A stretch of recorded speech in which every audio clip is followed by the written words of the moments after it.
We're back looking at another Hammond collection figure today. I just received in the mail my Hammond collection Rex file. Great, awesome, fantastic. I have every figure ordered now and on the way that's currently available. I just finally got a trike ordered from Mattel directly. I got a grant coming from Mattel directly. We're not going to review the human figures because who cares about the humans? And I got a Cerato from Amazon. And this came from Big Bad Toy Store. So I'm like shopping around everywhere to try to get all these figures. I'm really not happy at the whole Target situation not like working out decently. It was really convenient just going to Target to get the first wave all at once. And shopping around online is a bit of a pain in the ass. I don't usually bother with, okay, so this is going to sound like I'm spinning bullshit if you look behind me, but I don't really care that much about toys or collecting toys or anything like that, so, like, the only previous, effort I put in was for the Amber collection, and the Amber collection, let's look at the tier list right now, right? We got Dilo, Pteranodon, Raptor, Dimorphodon, Baby Rex, Compy, or the Compies are part of the Baby Rex. What am I talking about? But yeah, five core figures in the Amber collection for dinosaurs. I only collected the dinosaurs, and that took like what, 2 freaking years for those to come out. It's like the Raptor and the Dilo in like year 1, and then the Dactyls in year 2, and Baby Rex then. So like the effort to track down 5 figures over 2 years is minimal. We're already like past that with the Hammond collection, basically. Are we? Barry, Para, Cerato, Trike, Rex, Galley? Yeah, we're past that already. So yeah, it would have been really convenient if these were easier to find. But let's take a look at this beauty. It's, you know what, this box is so big I have to like lean back from the camera. I'm not a professional reviewer person, man, so you'll have to deal with my poor video quality and layout here. Frankly, the way I envisioned this video and the previous ones I've done, it's more about talking about accuracy and just talking about the figures. If you want like high-res video footage of like looking at all the details of the figure, you can go all over the internet for places like that. I recommend Andy's Dinosaur Reviews because he's the reason I have this. He's the reason I have... One of the dinosaurs I ordered, props to Andy's Dinosaur Reviews for posting on his community page on YouTube that there was a pre-sale available for it, or and that they were coming out in like a week or something. I forget which dinosaur it was now. That's how scatterbrained I am by ordering these from every different source possible. But highly recommend that channel. I actually watch very few of his videos, but just the community updates are so valuable. Let's get this guy out here. Again, same style packaging, pretty nice looking. Look at you. I already like the look of this. Interesting. So we've got like a glass eye. This is so awkwardly large, and I need to like get it out of the actual box here. It's so hard for me to actually tell where like the camera's looking. But that's a pretty nice looking eye. I'll have to see how it looks from the front when we get out of the actual packaging. See if its binocular vision is maintained there. Tail length looks really nice too. That's like, a lot of people bitch about the feet being too big on Mattel figures. More people need to bitch about the tail length because, god damn, they're shortchanging the tails a lot of the time. That was I don't know if I mentioned that in the Baryonyx review in the very first video, but that was something that was really nice to see with the Barry, is good tail length. I think the Para looks a little short and out of proportion, but the Barry was great. And this one looks to be pretty damn good too. At least at a glance. I haven't, we haven't done the really close comparisons to some stuff. I've again prepared some reference material that we can look at. Okay, we got a Rex. We have a T-Rex. Let's just set this down here on the desk. Let's just prop her up against the corner because she doesn't have a tail and she's gonna fall over. Okay, we can just chuck that into the distance. Don't need that anymore. Clean that up later.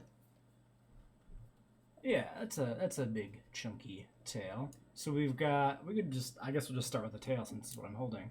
We've got, is this like a ball joint or a side-to-side joint? It's like a rotating joint and like a very slight like side-to-side. This is hard plastic here. This is hard plastic. And then the back section's soft. So, yeah, there's a wire in here, I think, but it's really short. Is there a wire in here? Does that maintain curving? I'm not sure if there's even a wire in there, actually, in that section. I'm not going to mess with that too much. Oh, and there's a little bit of side-to-side swivel. Oh, is there a wire down here? In the tip?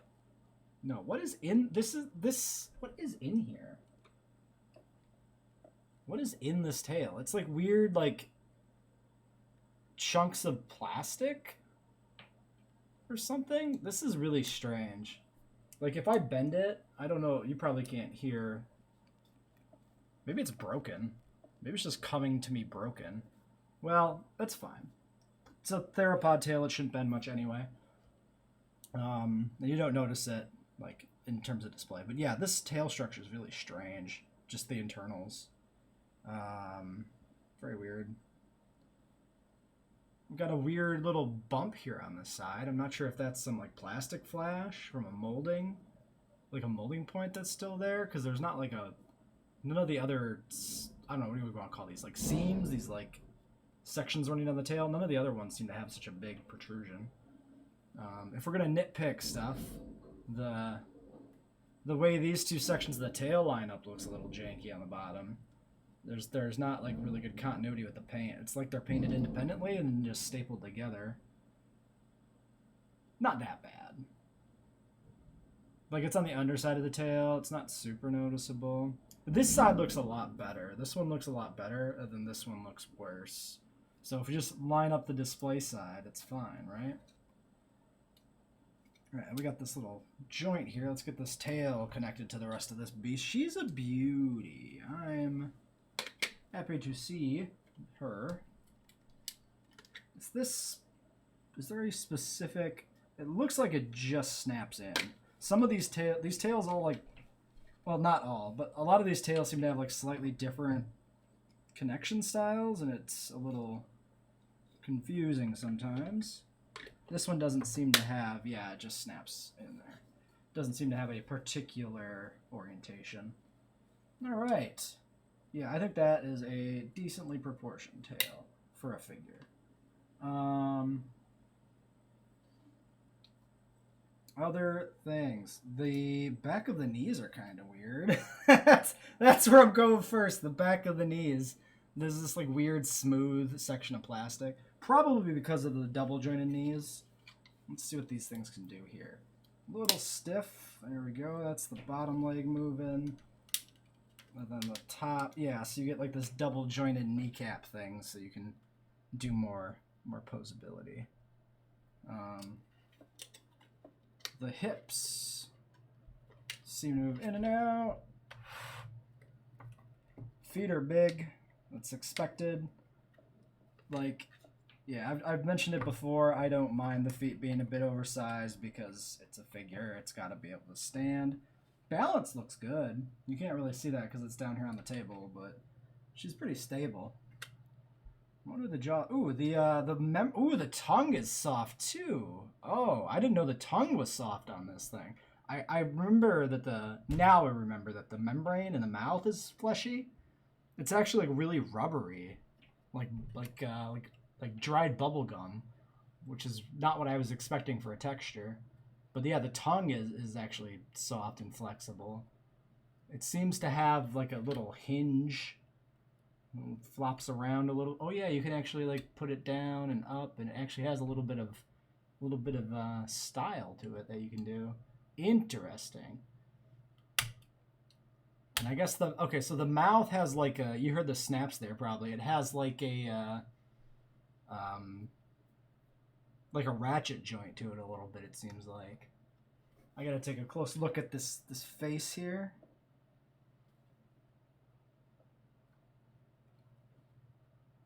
No, his face looks fucking awesome. That is a, I think that's a really good rendition of the Rex skull. I think that looks pretty solid. If I'm gonna say so myself, I'm pretty happy with that. The body proportion maybe feels a little short, huh? If you look at that, like, she can scratch her kneecap, and I'm not sure if that's... That might not be bad, but it feels weird at a glance. The nails are painted, that's great. What can we do with these arms here? So we've got a rotation. So they do have some ball joints with some more hinge joints. They're a little stiff. Ah, there we go. I'll get that one moved down. Can we get her wrists in a more natural position? Yes. Okay. I'm gonna have to do a little bit of off-camera style work here and play with some of these joints. The arm joints in particular are very stiff. Ooh, I just noticed this. Look at those fingers. The second finger being noticeably longer than the first. That's really nice to see. I really appreciate that attention to detail. That's something that's pretty easy to miss in a Rex design. Yeah, that's cool. Very cool. Give me that elbow joint. There you go. And let's get that wrist unpronated. Pronated? For some reason, I've, like, forgotten the term for which is which, and I don't know why that happened to me. Is this arm backwards? No, that arm's correct. There's just the joint that's more visible for some reason. Okay. Yeah, I mean, it's a T-Rex, right? The fact that there's any arm posability is already impressive. Yeah, I think they look pretty good. Kind of styled correctly. I know it's not accurate to Jurassic Park, but the fact that you can pick which orientation you want the wrists in is damn good figure design, I would say. Yeah, that is pretty awesome. Well, I have here by me for a comparison prop my only JP Series 1 Kenner Rex that I own. I have a Bull Rex behind me, but that's not really an accurate comparison either. But these figures are, I'm going to say, quite different. I don't think we can really make much of a comparison. I mean, the bodily proportions... Yeah, so, like, the distance... God, can I even get this on camera properly? Like, the hip to shoulder socket distance on these two figures is pretty similar, actually. So maybe point against the Hammond collection one for the body seeming a little short. And then, yeah, the tail is a good deal longer. The neck is a little bit longer. The head's a lot bigger. And obviously the posability is leagues beyond the Kenner Rex. The Kenner Rex is phenomenal, but this thing is just a display piece.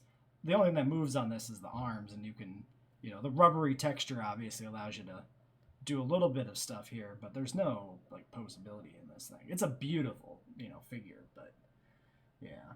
Oh, the belly. Yeah, I was going to talk about... You know what? Let's talk about that later, actually. Let's get the prop images out to compare to. Oh, and we got this joint here in the body. How much does that move? Well, that moves decently. Yeah. No, you can get a good little, like, curve on there. Look at that. And it doesn't look... Like, a lot of the, like, sectional joints... If you start to, she's not very stable now with this side view. I'll have to plate the legs. She's standing a little weird here for display, but we'll figure out how we want to display her. But yeah, a lot of those, like, sectional joints, they get really weird if you start to move some of them. This one looks great. These are, like, really well-designed joints because you can actually, like, pose this decently for display and have it not look like a nightmare. And I like that. How are your... Yeah, ankle joints are good. Yeah, I think we need to bend her legs a little bit more, get her into a little bit more of a stable pose, and then we're, like, in pretty good business. counterbalance the tail a little bit like that. That's a decent little pose for like just messing around here. And she can stand like that. Cool. She needs to be a little less kangaroo postured, but yeah, I like that pose. I think that's a decent little pose of a Rex just being like, hey, I'm fucking here. Deal with it. Let's compare to some actual images, some actual film stuff. So we've got this beautiful high-res, well, large, maybe the resolution could be better, shot of the Rex. Probably the best shot from the film where you can actually like see her colorization a bit. So you can actually see like the stripes on her back. The stripes on the back don't show up that much. In the rain scene, she looks really green because of just the lighting in that scene.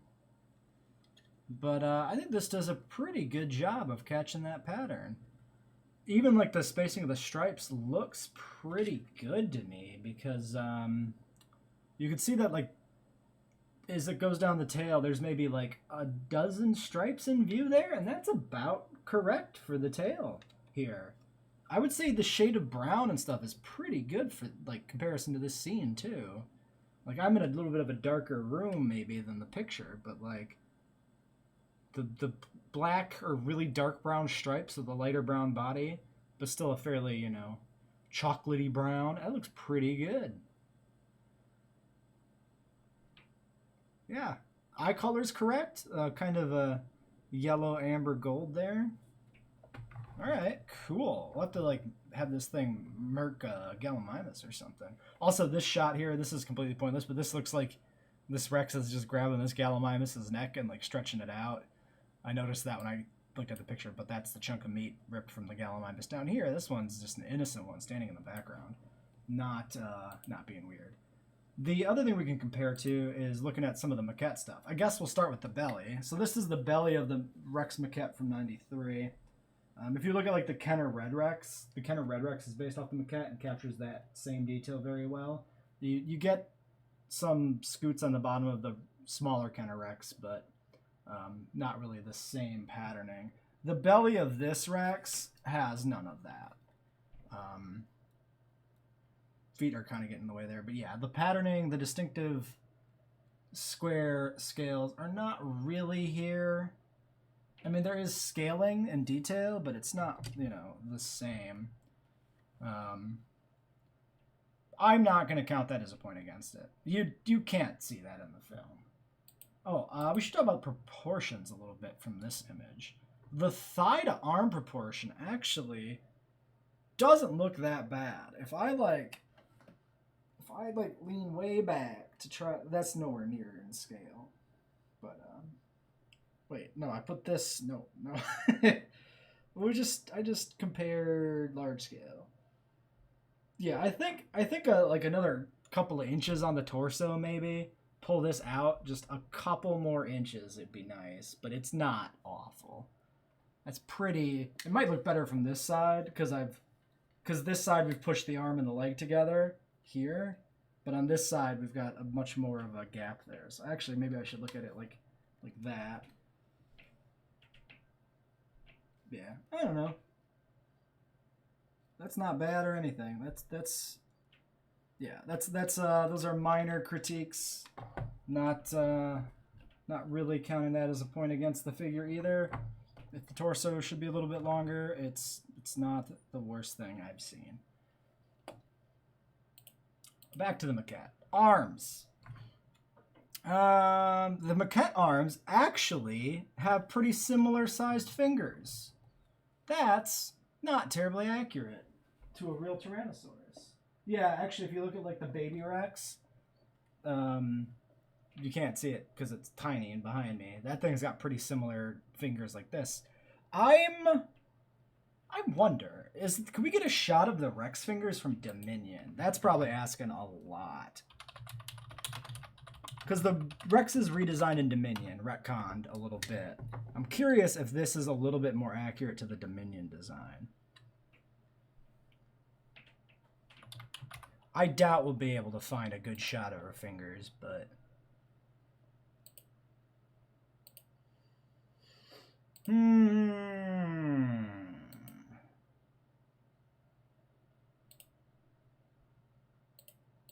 Yeah, this is asking a lot. Oh, no, wait. We can see it in the prologue decently. I'm gonna say that is the case.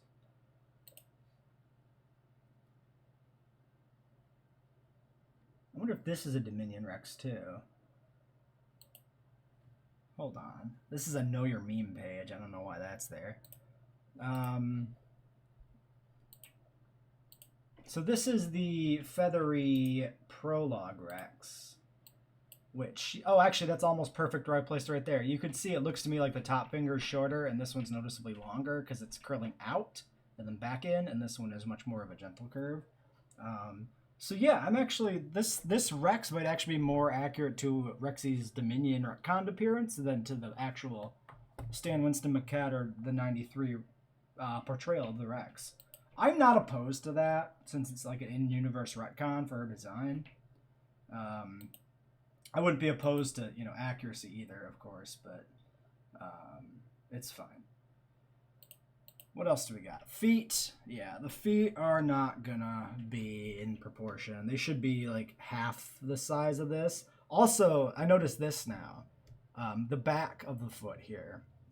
This has a very like strong. I need to see my preview to see if the camera's actually catching this. Yeah, it has like a very strong like shoe vibe. Like she's wearing dinosaur-shaped shoes over her actual dinosaur feet. Because if you look at like the Maquette, for instance, the slope from the back of the ankle or whatever is like straight down, whereas this it has this, you know, curving back outward, just for the dinosaur to balance again. We do have scoots on the toes, but the scoots here are really big. Honestly, the design of the feet is probably the worst part of the figure. Like I said, I don't mind feet being oversized, but the feet are also just inaccurate, which is a whole different issue than the oversizing. Just don't look too closely. It's not too bad. You can see some interesting modeling on the inner thigh there. Yeah, nothing like that on the figure. Probably too much detail to ask. Not even sure that it's really accurately reflected in the film anyway. So we don't need to worry about that. The Maquette isn't like necessarily one-to-one with the film CGI model or anything. Or the animatronic. It's just a basis. Skull. Now this I can actually line up. The proportion of the Hammond skull is pretty damn good for the Maquette. It's, if I zoom it in, like I'm eyeballing this in real space. So it's, yeah, it's just about right in terms of length. But then the thickness leaves a little bit to be desired. The snout is, it's really close, but I think it could just be slightly heightened. And that's really subjective. Like that's also, that's a comment, not a critique. That's extremely subjective. Not going to count that one as a knock against it. The feet is really the first knock. Oh, also I noticed a figure quality issue here. Little paint spots. Can we get these on the camera decently? I think you can probably see that. There's little paint spots near my finger there. And then there's another little splotch of light colored paint here. It looks to be paint and not like chip damage. I don't know where that's coming from because it's lightly colored paint. But yeah. We can pretend it's a little bit of mud or something. Mild, very mild quality control issue in terms of that. Yeah, I've seen worse issues. Not, I think probably it's very possible I've lucked out pretty well on the collector figures, but unlike the regular Mattel figures, I've seen a lot worse paint issues. And usually those I'm looking at in a store, so I know not to buy them if they have issues. Which is another reason I like to actually find my figures on the shelves. I really don't like blind ordering a figure and ending up with one with like a really bad paint job or something. Here's another quality control issue, actually. The rubber tail section, you can see probably there, it's a slightly different shade of brown. You can see the seam pretty well, actually. Yeah, for sure. They're just a little bit of discolorization there. That also, I wonder how that'll do with age and a little bit of like sun damage or something if it's displayed in the wrong way. That might end up looking pretty bad in the long run, 5 years down the road. Also, I'm not going to count that as a point against the figure or anything. I mean, that's a problem with a lot of figures in general. Different materials and paints react differently over time. A lot of the Kenner figures, if they've been, actually played with and out in the sun a little bit, look pretty bad after a little bit of time. Let's try and wrap this video up. We've got a pretty good look at things. Yeah, there's the overall shot of the maquette. Yeah, so I would say like the neck actually feels a little bit longer than the maquette, which is probably not the worst thing in the world. Yeah, you could see like she should have to work to scratch her knee, and again, a little bit too easy for this one to scratch her knee maybe. So yeah. Not bad. The maquette even kind of has like some splotching down the tail, which there's like a little bit of that actually in like the figure painting here of kind of some extra black spots on the side of the tail other than the striping, which is interesting. It also looks like there's some black spotting on the thigh. You don't get that on this one. Those details are so fine in particular, and I'm not even sure they're accurately represented in the film. So again, not counting those as points against anything.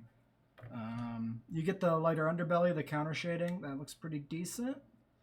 The stripes do continue all the way up to the head, and then you get... So there's no stripes on the snout, but there is the darker part with like the little ridges or horns on the nose. Do you see the stripes in the film at all in the snout? Not really.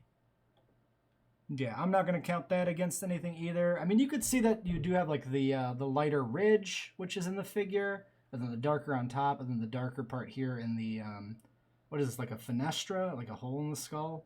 Because you have the one here, and then the one back here, and then the eye socket in between the two. I think they're all collectively fenestrae.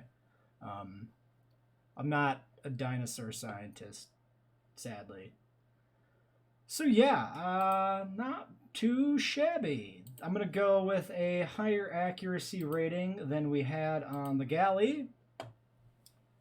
Where do I put this figure in terms of my enjoyment of it? That is a really good question.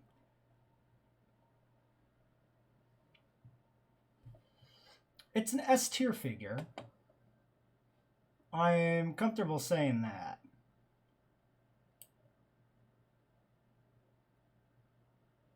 In my mind, the Barry and the Dilo are essentially perfect. This thing does have a few little issues. Very minor issues. How do I feel about it compared to the JP3 Pteranodon, though? I think Rexy gets bonus points for being Rexy. The JP3 Pteranodon might be more accurate overall, but I haven't.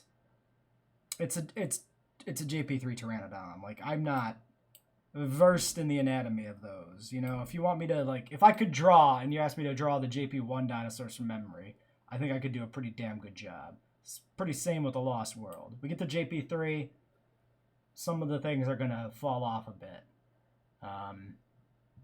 I think it goes here. I think the Hammond Collection Rex, I'm going to put it in S tier. The figure may be arguably less quality than the JP3 Pteranodon, but it's a more important figure to the franchise and to my interest. So I'm gonna bump it up there a little bit. Give her some bonus points just for that.